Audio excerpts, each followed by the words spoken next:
If I was going to play, I wanted to play something really cool, really cute, really dumb, really like, I would probably play the orcs, to be honest. It's true. I'm going to perpetuate the female stereotype.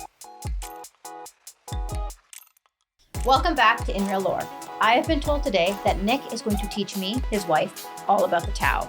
For those of you who don't know, Nick plays the Tau. He loves the Tau, and he is Tau Nick.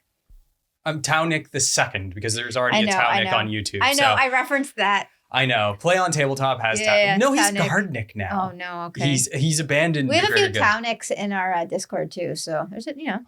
Yeah, there you go. Tau Nicks are a thing. Yeah. Today, I just wanted to go over the Tau because the Tau are kind of, I like them quite a bit. I play them as a faction. I have a lot of the lore on them. I've read a lot of books. Weebs. They're for weebs. I said it. All right. Yeah, let's get all the memes and the jokes out of the way. The Tau are fish people. The Tau are communists. They're weebs. They're awful. They're terrible. They shouldn't be in Warhammer 40k. No. I don't feel any of that. I've been told they're for weebs. I'm just getting all of the meme stuff out of the way. We have no Tau sitting on our desk here. There's mind control. Yeah. Oh yeah. Well, we have Bobby. That's the important part. Yeah. If you want to know about Bobby, join our Discord. Yeah. And our Patreon. We'll eventually get more on. But.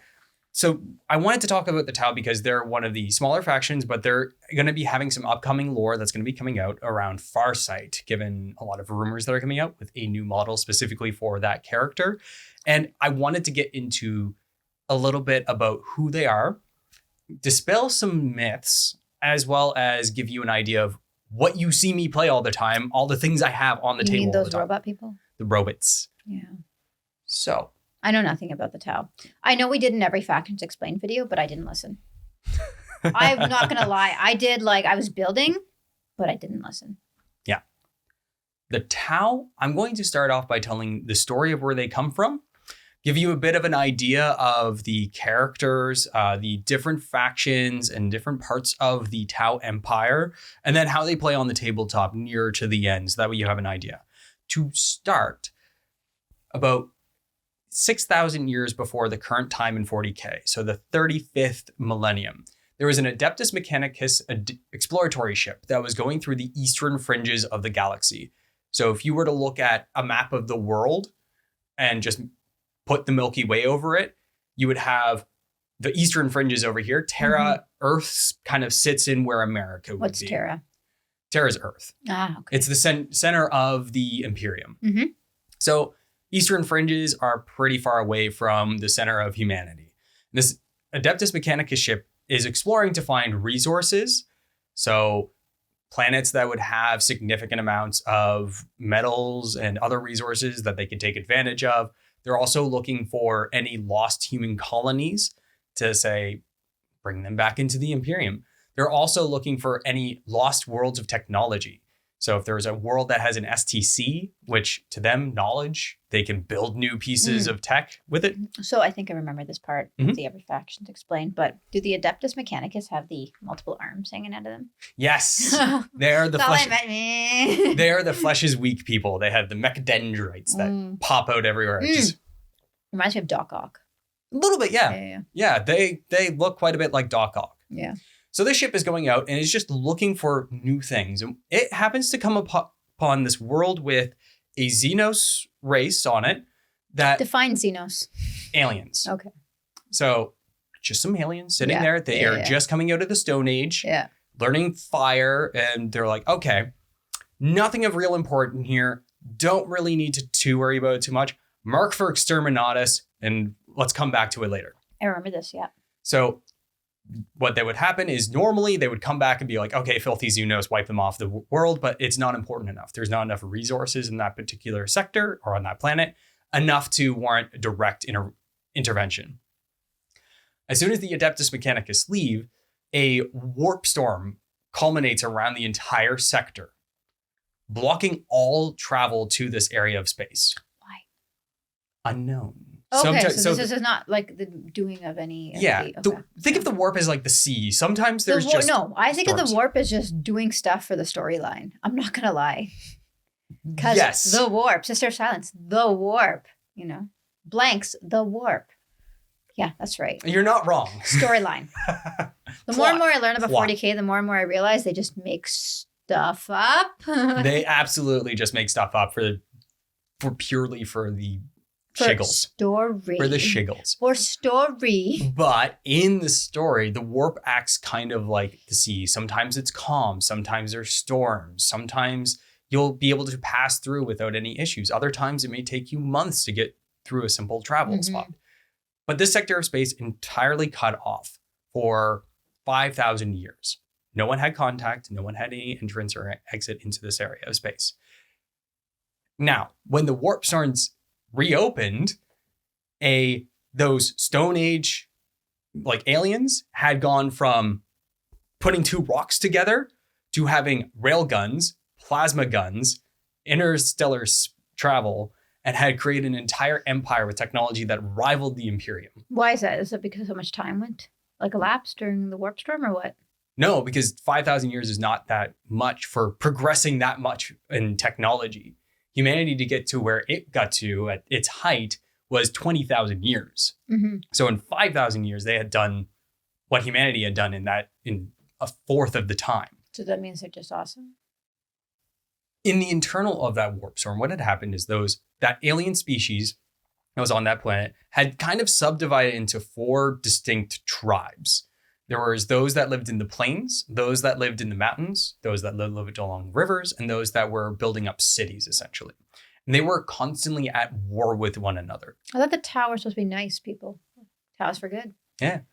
They were constantly at war with one another, fighting back and forth, and were almost on the verge of destroying themselves. And this was called the Age of Montau, a great strife, essentially. And at one point, they started seeing strange lights in the sky and figures appearing floating over the mountains. And to everyone that saw these portents, they thought it was the end of time. It was the destruction of their entire people. They were going to be completely wiped out. Kind of is what actually happened. So there was these 2 specific factions that were fighting one another, a sieging attack force and a city. I don't know what those factions are.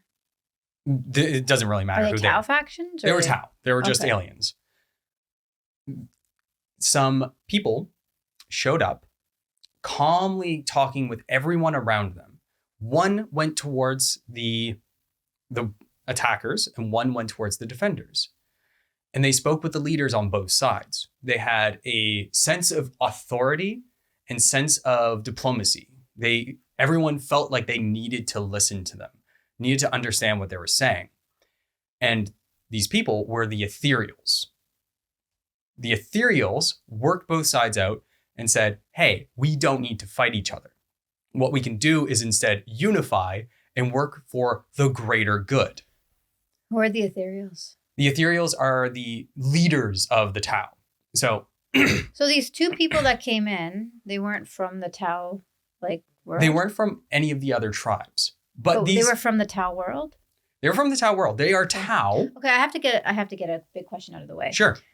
Are the Tau the mech suits or are the people inside the mechs? They're the people inside the mechs. Oh, I always thought the Tau was just the mech suit. No, I'm not joking. I thought that the robot was the person. No. So the Tau themselves they're blue. They have a little slit where their nose is. They don't have a nose. I've seen their ugly faces. And they have hooves. Yeah. I've seen them. They don't have feet. They have hooves. Yep. I saw them. I didn't know that they were powering the suit. I thought the suit was the Tau. No. So, the little guys that I have, those are actually Tau. Okay, makes sense. So the Ethereals actually created a time of peace for everyone that was living on the planet, for every single Tau. And each of those tribes became now part of the caste system. So those that were... I know the caste system. Kind of a little bit like that. But you had... the caste system. But you had different castes for different roles in society. So the ones that were building cities became the earth castes. Artisans, engineers, doctors, basically the ones that were very well educated for specific skills necessary for society. The ones that were on the river became the water caste. And because they were merchants and trading all along the lines, they became the ones that were going out and basically diplomacy, working with others and finding ways to beneficially one another, essentially through market and trade. The ones that were in the mountains became the air caste, and they basically just fly. All they do are be pilots. Now they're long and spindly armed because they only live in null gravity, so they don't actually grow normally, and they don't like being on planets anymore. They've evolved. And then the last ones were the fire caste. These were the ones that were on the plains. They're a little bit more hardy, and they became the warrior caste. So they're the ones that you will see more than anything else. Now, with this unified group, instead of warring against one another, all of the efforts of this species went towards progressing. Everything. Nothing was war. Everything was towards how can we make everything better. And with the guidance, how did they go from killing each other to that? Because the Ethereals. But who are the Ethereals? You just tell me that these like two little people walk up, they have descendant diplomacy, they kind of make that sounds like absolute crap. Like that doesn't sound real. I know. Well, there was a lot more than just those two, because there was representatives of the Ethereals that went to all the different tribes. Where did they come from? So, okay. I feel like there's a story behind this that you're missing. So there is no actual reference to where they came from. That sounds very 40k like. There are theories, and I'm going to go heavy into speculation right now. This is nothing of canon. This is just speculation. Destroy him in the comments. So remember how I said there were strange lights in the skies and figures in the mountains? Yeah. There may have been some intervention from an outside group. Who? We don't know. Who do you think? There is... Some think that it's the Necrons, the spooky, scary skeletons, that were basically trying to create a race that they can go into a flesh and body again once they can figure out how to undo their biotransference, where they were once. Yeah, I don't know about Necrons, so I'm just going to pretend like I understand that. But they're trying to uplift a species to then take them over and be like, hey, yay, we're human again. We're not just spooky skeletons without souls. We're actual things. It may have also been the Eldari that were maybe creating a species that doesn't have as much presence in the warp. So that way it doesn't rock the boat of chaos as much comparatively to like humanity. Humanity is like destroying everything just because they are so connected to the warp and chaos. It makes chaos stronger. So maybe the Eldari were actually uplifting a species with less of a presence. So that way they wouldn't do as much. Either way, the Ethereals just appeared. And everyone wants to listen to them, and they became the guidance. Think of, there's basically the golds in Red Rising. No, I get it. I get it. Okay. So they then began to expand out into the worlds. They got to space travel. They became spacefaring, and they immediately started doing multiple spheres of expansion. So the first one was just getting outside of their planet Tau, and then going out and finding new worlds. Was their planet called Tau? Their planet is called Tau. Lame. I know. Is the Tau sept. So there's different septs. In this first sphere of expansion, they founded multiple other solar systems, and the capital planets of each one became the sept world. So you have Dalith, you have Viorla, you have other planets that are Borkan, Neandris. There's different names. Those are the ones that you would pick when you're playing on the tabletop. You pick Borkan sept. Viorla sept. Oh, you pick like sectors or whatever. Exactly. What do you play? Sectors. I go between Tau sept and Farsight and Borkan. What do you mean? You can change? Yes. You just change your little dudes, or you change where they're from? You just change where they're from. Oh. It's just changing abilities. Okay. In this first sphere expansion, they actually started meeting other intelligent species. And if you know 40k, most of the time when you meet another intelligent species, you kill them. Tau weren't doing that. Instead, what they were doing was they were sending the water caste and actually negotiating with these other species and saying, hey, we are trying to progress. We are trying to make sure everything works towards the greater good. Everything is for the Tau'va, the greater good. Yeah, but this is what I've heard. The Tau are evil in the sense that they come in, and if you don't accept their greater good, they kill the living crap out of you. Yes. Yeah, they're evil. They're evil. They're not good. But they're not good. Tau are not good. But what they do is that they negotiate with you over multiple like generations. It's not like you get 10 years to decide whether or not you're joining the greater good. It's that they're manipulating the species that they're trying to join in and say like, join the greater good. Here's some cultural stuff. Here's some other things. They're influencing to diplomatically They're like join people. colonists. Yes. They're Britain. Yes. But You don't join us, we'll kill you. If a species rejects the greater good, they do send in the fire caste. But they don't outright kill everyone. Pew, pew, pew, Yeah, pew, the pew-pews. pew. They get the pew-pews. But they don't outright kill everyone. What they do is they basically break you down and say like, okay, your armed forces, you're no longer a threat. But the people that are left, please join the greater good. We will rebuild your cities. We will undo all the damage that we've done. What's in it for them? For the people joining? No, what's in it for the Tau? Tau, just expanding. Because their philosophy is that everyone should join in and be part of the greater good. So it's like their moral center is like, we're doing what's right. We are trying to progress and we're trying to make. Why don't they stay in their happy little world? Do you know what I mean? Why did Britain just not stay? But like if they just want to live like a happy-go-lucky life, why don't you just stay on your planet? Because they want to make a safe space for everyone in the galaxy. Okay. But why are Tau not good? So the Tau aren't good is because there is some other things going on. So the Ethereals have a kind of control a little bit over other Tau. As you notice, like when they showed up, they just started talking and everyone seemed to have this sense of authority that came from them. So there is like thoughts and theories that are actually in canon that there is like pheromones that are controlling other Tau. There are, organic nanites. There's all these like other little things. Some of those have been completely disproven or are completely out of canon now, but it's back and forth. But nonetheless, the Ethereals are the ones that are supreme leaders. Now, back to the species that join the Tau, they're not just subsumed and become like, you're just workers. You only do this. Each auxiliary species that's joined into the Tau have a seat at the table. So there is the caste councils, where it is the leaders from each caste and the Ethereals. And when they make decisions, they vote on it, with each caste having an individual vote based on their leader deciding. They're diluting their power. Yeah, they are. The Ethereals still have supreme authority, so they can override the council's decision, but it's like basically everyone gets a say in some way. But each species that joins in gets a seat at the table. So you'll have like a council meeting that has like, you have a human that's sitting there, you have a Kroot, you have a Vespid, you have these big like tentacly things, all these species all working together and trying to make decisions and work forward. Mm-hmm.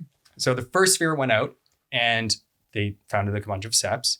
They met with the orcs and attempted to bring the orcs into the greater good. That went well, didn't it? Nope, it did not go well. Why?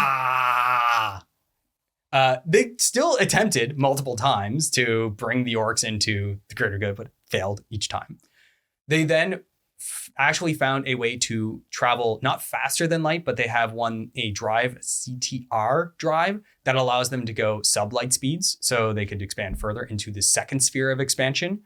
So this allowed them to meet with more species, get more people to join in and expand further out. Quick question, because we went through every faction in 40k in a previous video, but you say like they're at a planet with a species, but aren't all these species part of factions? So who are they taking over? So there's more than just the factions in 40, because it is a galaxy. So there is a lot of other. So is a faction a species? Let's start with that.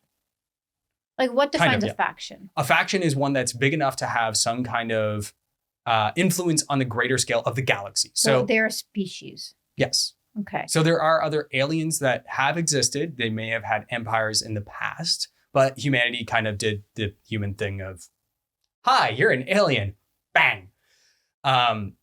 You do have that happening, but in Tau's local space, they did have multiple species that they could work with. So you had the Kroot, who are the ones that are like chickens. They're cannibal chickens. They like to eat the dead essentially, and they gain power from having eaten something. They gain their knowledge, their DNA, everything. Mm-hmm. You have Vespids, which are bug-like things that kind of fly down.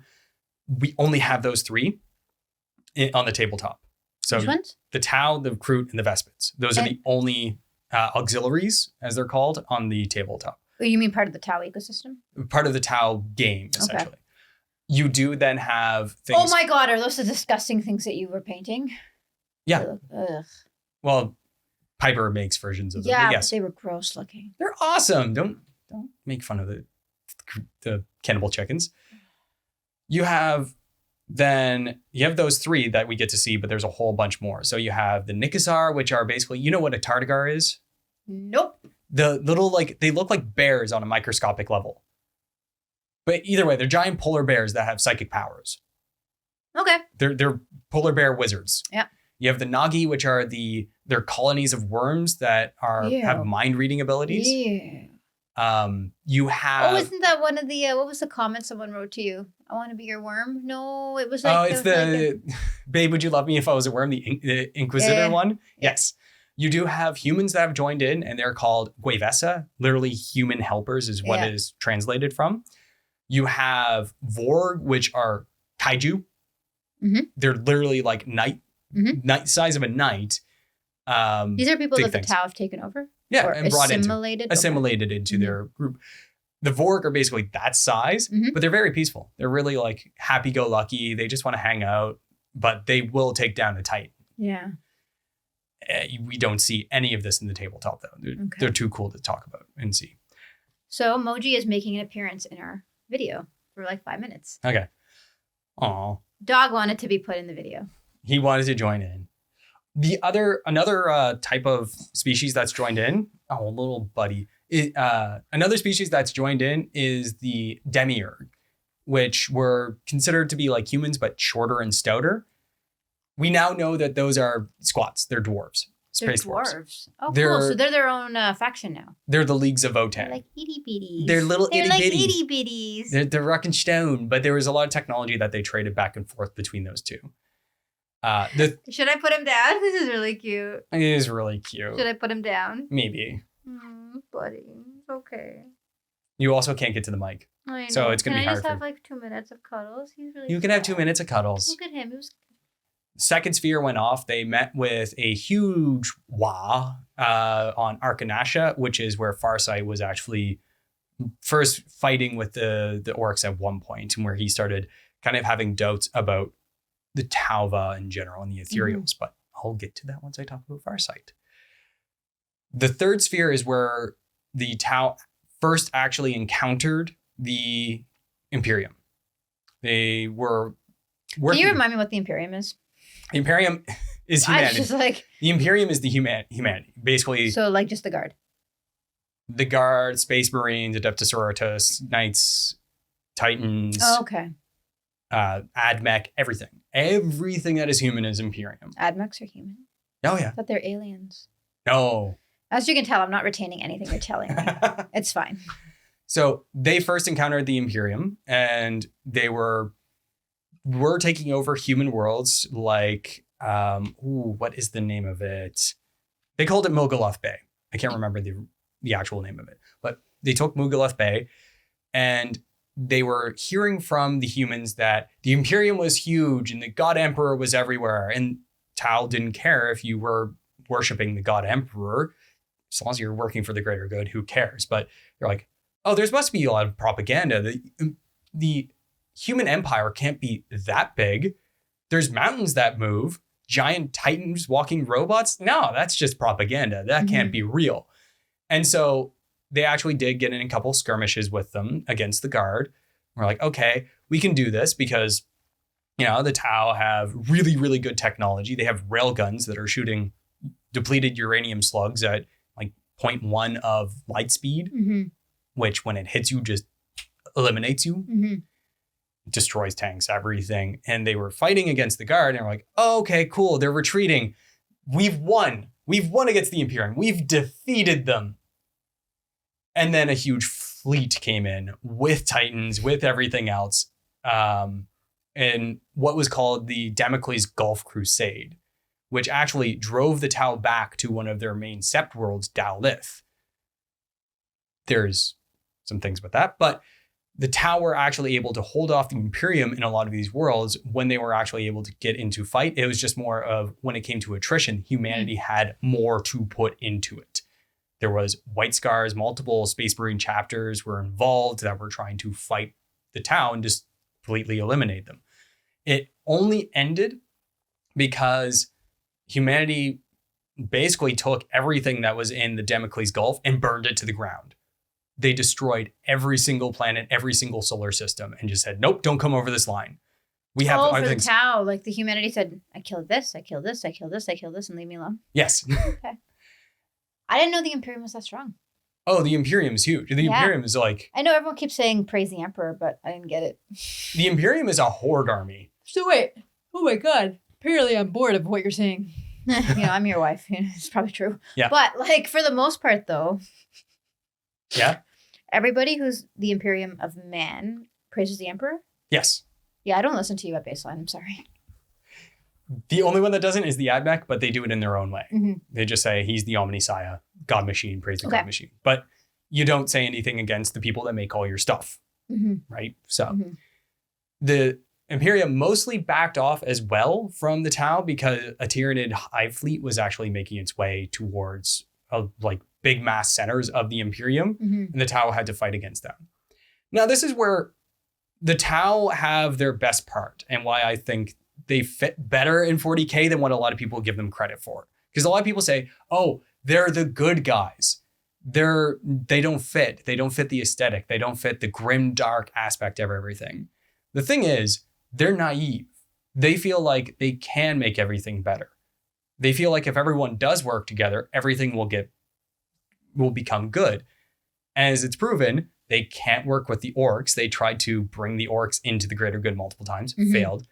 They tried to have diplomatic relationships with the Tyranids, who are the bugs. The nom-nom bugs. The bugs. 3 times they tried Buggies. diplomacy. You need to show me what these look like. I will. 3 times they tried to have diplomacy with the Tyranids and failed. And they're like, okay, no, we just need to kill these things. Them. They also tried to send a diplomatic party to the Drukhari, who are the torture elves. And they're like, oh, it's cultural exchange. Here, have some people, like they'll figure out your culture and come back later and we'll know more about you. Next time they found the Drukhari, all they saw was like abominations that were flesh strewn together with blue skin moaning in Tau. It's like, okay, we kill anyone that has sharp ears now. And the next time they saw a elf or Eldari, it was the Craft Worlds, and they started immediately firing on them because they're like, you killed our friends. So it's a contrast. They are trying to do good in the galaxy, but it is a galaxy of horrors, and it is a child that is slowly being corrupted from all of that. So you think they're going to get corrupted? Oh, 100%. Okay. There's already hints of that. So you have Farsight, who's being corrupted by chaos. He is going to be Khorne's next champion, essentially. I don't know who Farsight is. I'll get there. Okay. He's a major named character. Who's Farsight? So I'll get there. Is he a Tau? He is Tau. Okay. You have, so there's a lot of that. There is also the fact that if the Tau were in any other setting, they're an expansionist military empire with very strict caste system. They are the bad guys in almost any other setting, but they're not bad enough for 40k. So we've gone through the 3 spheres of expansion. The 4th sphere was very short-lived. They had found a new drive. They were going to try and use warp drives to travel and use the warp to travel faster than light. The warp. They had their entire fleet ready to go, and they turned on their engines. Blew up. It became a giant warp rift. Don't know what Reality just kind of sucked in on itself, and every single one of the ships went missing. And they have no idea where they went to. They're stuck in the warp. They consider them lost. That rift eventually became a wormhole that actually went to a completely different location in the galaxy, which then fueled the 5th sphere of expansion, where they went through the Startide Nexus, as it was called, to then found different sept worlds on the other side of the Nexus. They did find the 4th sphere expansion. Where? They were found after they had come out of the warp, but they had been saved by an entity with many multiple arms that they felt was doing it for the greater good. The Admech? No. Oh. It's literally a warp entity. It seems like there's a chaos god that is becoming the greater good from every single psychic species or humans believing so hard the greater good exists. It's literally becoming an entity in the warp. The Tau, the actual blue humanoid people, being in the warp, their minds got a little bit corrupted. They blamed the auxiliary races for everything that had happened and murdered every single one of the auxiliaries. Every human, every Nicassar, every Kroot, every Vespid. They're all gone. All the auxiliaries, yeah. And so when they were found again, one of the commanders was trying to reintegrate them. But every time they were on the battlefield with humans or without auxiliary, they would turn their guns and kill their allies without fighting their enemies. So they're they're like, okay, you go live over here and just stop.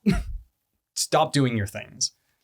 The 6 Spheres expansion is currently ongoing. It seems like it's about to kind of start.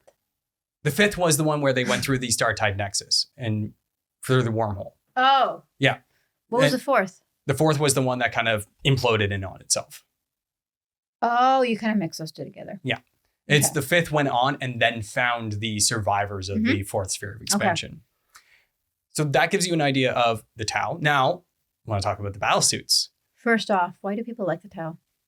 Why do so many people want to play the Tau? Big robots. That's it? It's aesthetic. But look at the knight.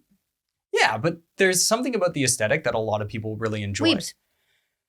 Yeah. I mean, I went with Piper Makes. For why I picked Tau was because Piper Makes models.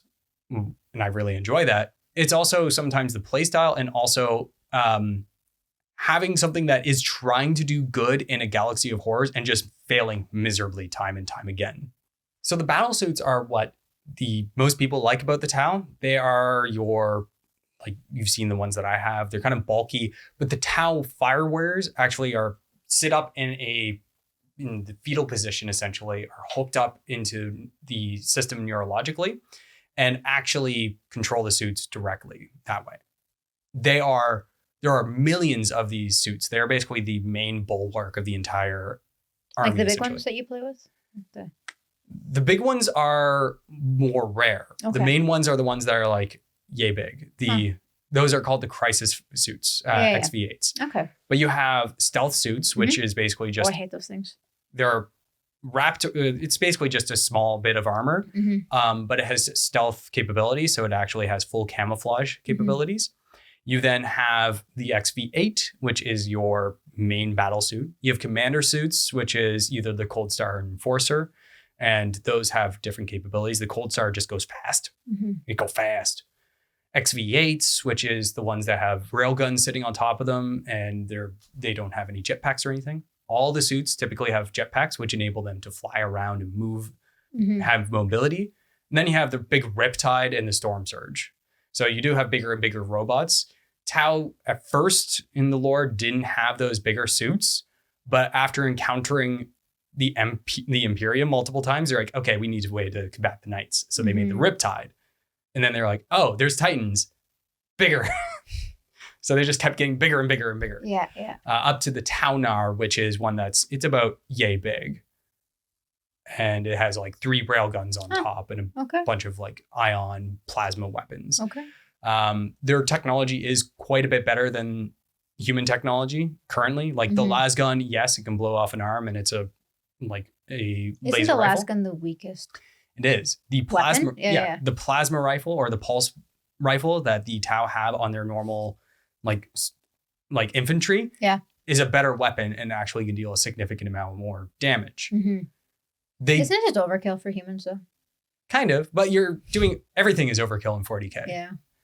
Why do you need a weapon that strong if like the lasgun will do it? Overkill. Because if you're going to do something, you might as well overdo it. The more and more I learn about this world, the more and more ridiculous it sounds. 100%. Why do you spend all your time reading books about it? Because it's insane. Rule of cool. Rules everything. No. And this is why many females don't like this world, okay? It just doesn't make sense. I'm not going to speak for everybody, but like it just, I don't know. The other thing too is the Tau do not have melee capabilities.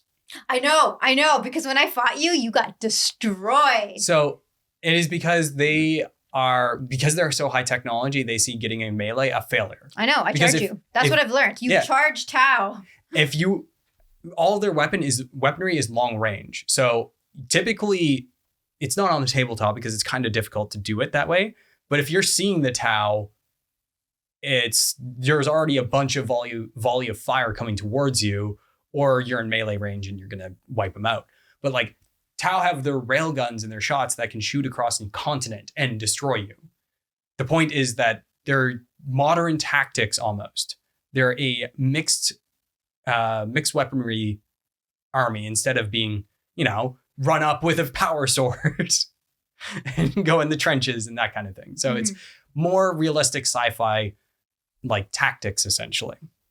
So I wanted to talk a bit, but before I go into the characters, I want to talk about the philosophies of war that the Tau actually use. These are ones that you can find that are used on the tabletop, and you only have the 2 that are on the table, but there are more than that. The first one is Monka. So Monka is the short blade. It's basically a quick strike. So the idea being like you would, once the battle starts, you go in hard, you go in fast, and you just kill as much as possible. Is that melee? You get it done fast. That's melee. No, because you're still doing it within like range and stuff, and you just do that. Kayun is the second philosophy, and that is the patient hunter, leading your enemies into traps and then completely ensnaring them and destroying them entirely. The 2 main characters that represent these philosophies are Farsight, Oshova, and Shadowsun, Oshasera. They have very different ways of fighting. Farsight is one that does go into battle, and he actually has a sword for his battle suit because he goes into battle in a custom XV8, and he has a short sword, and he'll fight in close combat, and he tries to cut everyone down as quickly as possible. Is he a leader? He is. So is he an Eldari? No, he's Tau. But the Eldari are Tau. No. That was my theory of the Ethereals. Oh, the Ethereals. No, is he an Ethereal? No, he is Firecast. So he is a Firecast member. And he was fighting one of the ones that fight against the orcs, but he was told by the Ethereals to back off right before victory. And he started having doubts about the Ethereals in general at that point. And they had basically sent him on a suicide mission again across the Damocles Gulf to take back some of the worlds. He had done so. And when the Ethereals all of his party all died, he actually ended up staying on the crusade that he was on the other side of the Damocles Gulf, and he is now part of the Farsight enclaves. There are no Ethereals, and they're all individually living without the Ethereals, but still working towards the greater good. Because the Ethereals can be kind of shady because they are supreme leaders. They don't necessarily explain their reasonings. You have Shadowsun, who practices specifically Kayun. She's the one that has her new custom stealth suit, and she will lead people into traps and fight them. These 2 characters, usually the Tau only live about 40 years. And the Third Sphere expansion was about 200-300 years before the current times. They're both alive. Nice. Farsight is still alive because the sword that he fights with, he found it on a shrine world during a chaos ritual. And he doesn't know it, but it actually steals the life force of those he kills. So he's sucking out life. He's sucking out life. He doesn't know what's going on. Okay. But yeah. How old is he? 200-300 years. Nice. Shadowsun, because she is such a great resource for the Empire, they just keep putting her on ice. They keep winter soldiering her, essentially. Yeah. They just put her on ice and it's like, okay, we need you. Wake up. She led the 5th sphere of expansion across the Startide Nexus. They kind of hate each other. They were both students of someone called Puretide, who had made these philosophies of war specifically, and he was the master of all of them. And Puretide died, and these two kind of hate each other now, especially because Farsight has gone against the will of the Ethereals entirely. So they completely hate each other. There is another philosophy, but we don't see it. It's basically the lone wolf version. And Okai's is the character that actually embodies it, is another student, but we don't see anything about him, so it doesn't really matter. But it's just like, it's like an assassin, essentially. Aun'va was the supreme leader of the Tau during the Third Sphere expansion. And he had a lot of like charisma. He had a lot of like wit to him, but he was actually killed by a Imperial assassin. But to the Tau, he's not dead. They basically made a copy of him and use a hologram to actually ensure that he is still the leader of the Tau going forward. Interesting. He is the supreme ethereal, and he still rules the Tau.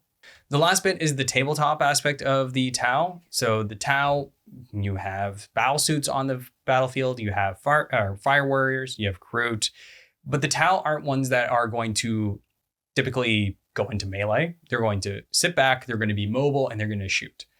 The only thing is that they are a shooting only army. They don't have psychic, they don't have melee really, they don't charge, they shoot, but they shoot on 4-ups, and you have to actually use something called marker lights with drones to actually ping different enemies to give yourself a better chance of actually hitting. Mm-hmm.